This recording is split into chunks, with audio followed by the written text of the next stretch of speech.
very much. So yes, I'm Natalie, the current CEO of CRASAC, and I've been in post since 2019.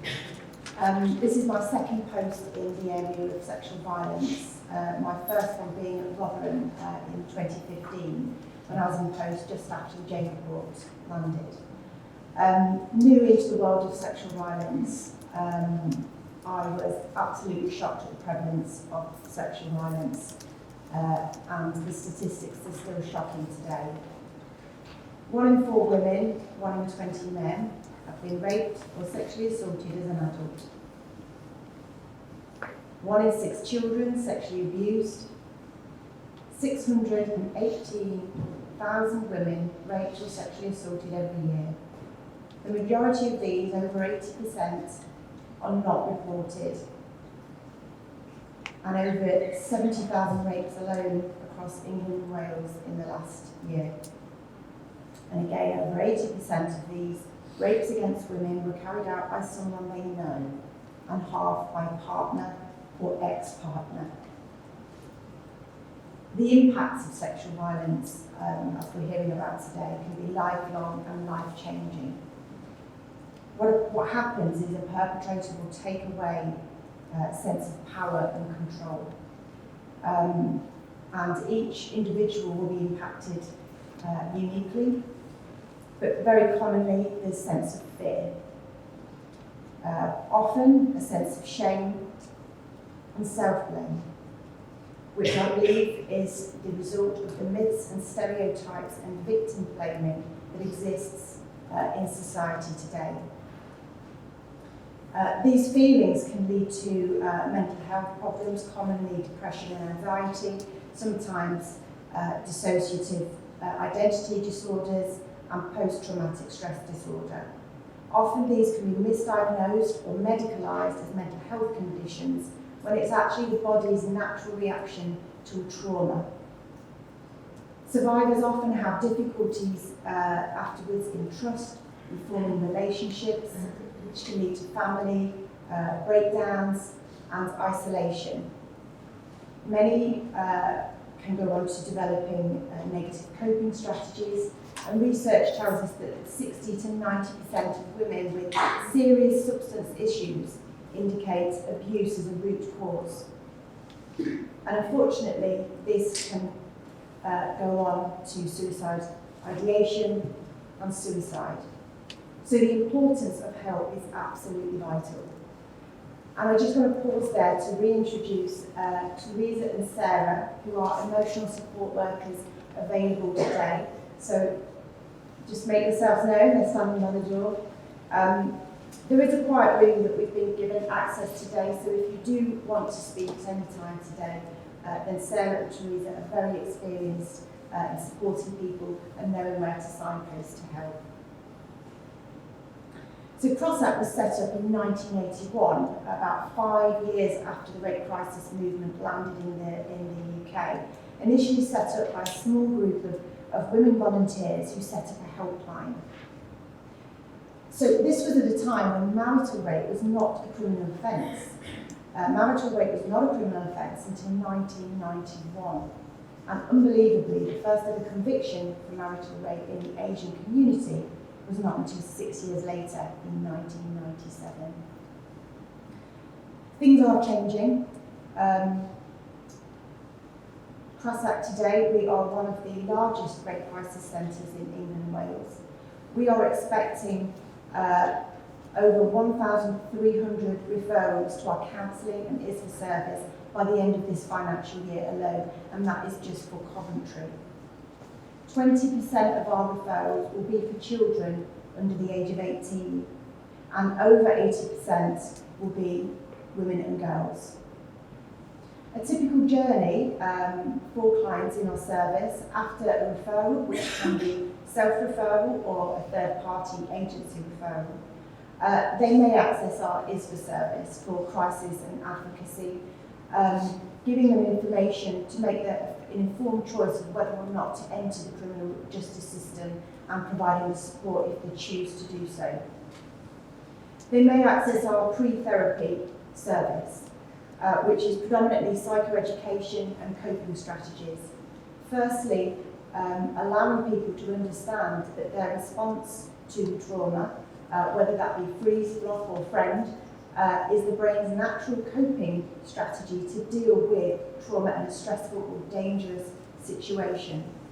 And then lots of coping strategies to help with the many impacts of abuse, from flashbacks, nightmares, anxiety. They may then choose to access our counselling service. We have 23 specially trained counsellors at Crasac, including specialists who work with children and young people. However, unfortunately, we do have over 550 people on our waiting lists today. Hopefully next year, well, we will next year, be reintroducing our transition out of service.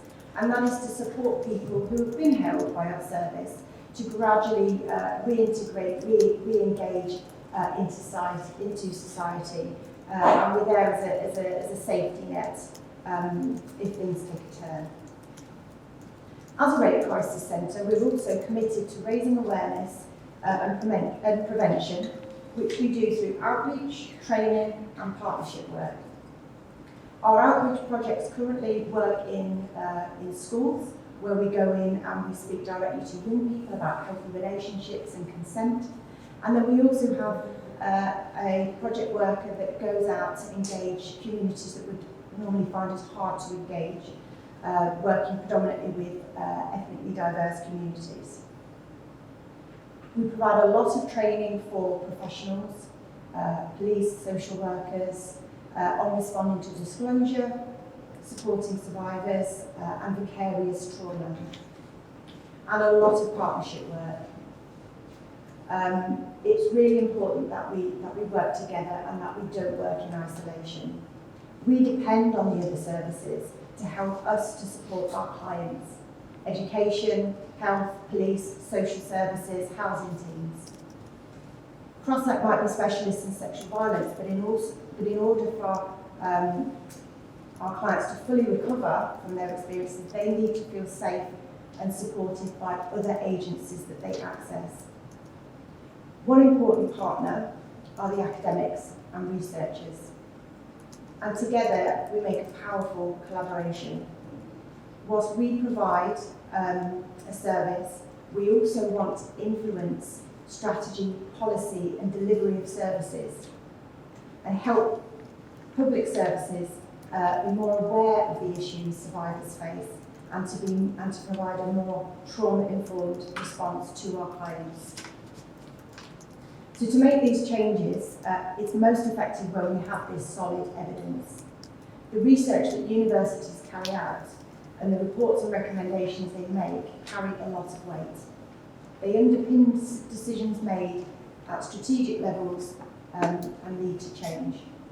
An example in the criminal justice system is Operation Soteria. This was set up after the end-to-end rape review and has a team of researchers working to test a series of tools and techniques to increase charge rates within the criminal justice system, which we know are at an all-time low. At the heart of this research is the recognition of the importance of lived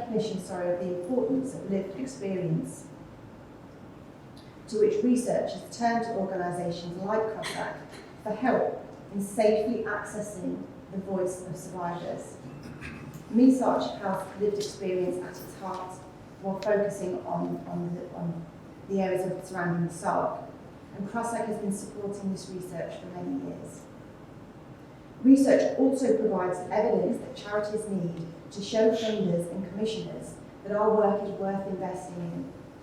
Funders always ask for evidence, but charities don't always have the resources to carry out full academic research. Researchers can often follow service users over a longer period of time to fully demonstrate the longer-term impact and explore the wider impacts on communities and societies, and importantly to commissioners, a cost saving for early intervention work. It also provides reassurance to funders and commissioners and ourselves that we're doing the right things and that we're doing things right. And it was through a partnership in Coventry, through the Sexual Assault and Abuse Partnership Group, where the What Are You Doing campaign came about. The main reason, that's the main reason for me being here today. It came about from a collaboration of Coventry-based organisations, CRASAC, Coventry Haven Women's Aid, Coventry City Council and Coventry University. And the idea was to develop a film to specifically highlight the issues of domestic and sexual abuse in young people's relationships. Lorna here was instrumental in creating and driving the project forward, and I'm very grateful for her time and effort and persistence in leading this project. Around 1 in 10 young people aged 16 to 19 experience domestic violence and abuse. Yet the youngest victims are some of the least likely to access domestic abuse services. Young people often don't identify with terms like domestic abuse, but they do want support in understanding what it is and that it's not okay in their relationships. So the aim of the campaign is to enable young people and others to recognise the different guises of abuse and encourage them to reach out to agencies for advice and support.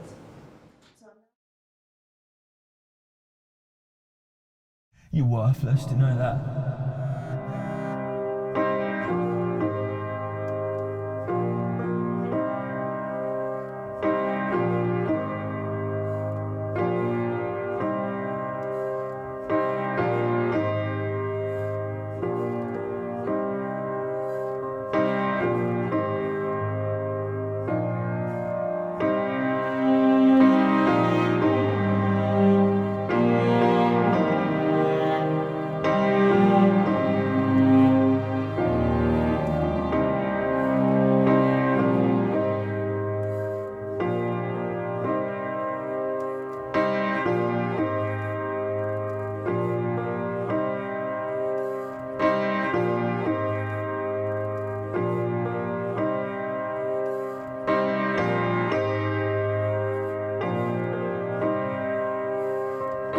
Too short to get it all right.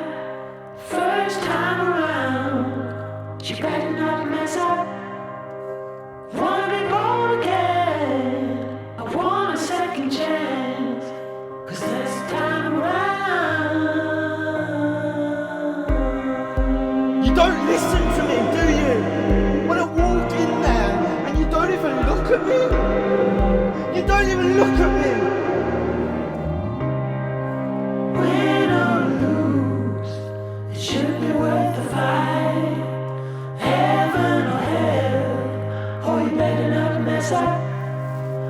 Through enough fire, I've heard all your lies.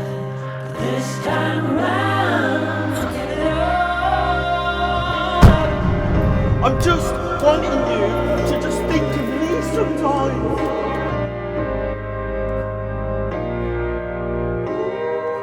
Life's too short to get it all right. First time around, you better not mess up. I wanna be born again, I want a second chance, 'cause this time around. Honestly, you're pathetic. All you do is cry. No one cares about you, you know. Do you know that? No one cares about you.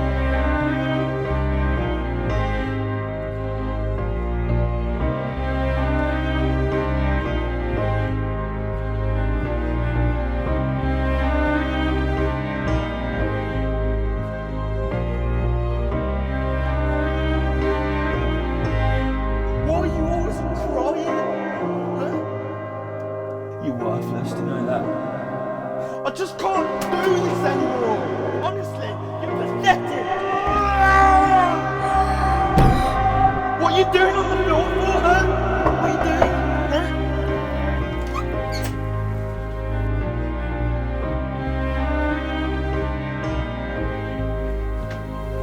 Mate, what are you doing?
I'd just like to thank all the agencies involved, all the agencies and organisations that funded this piece of work, and to No Class Production Company for creating what I think you'll agree is a very impactful piece of work.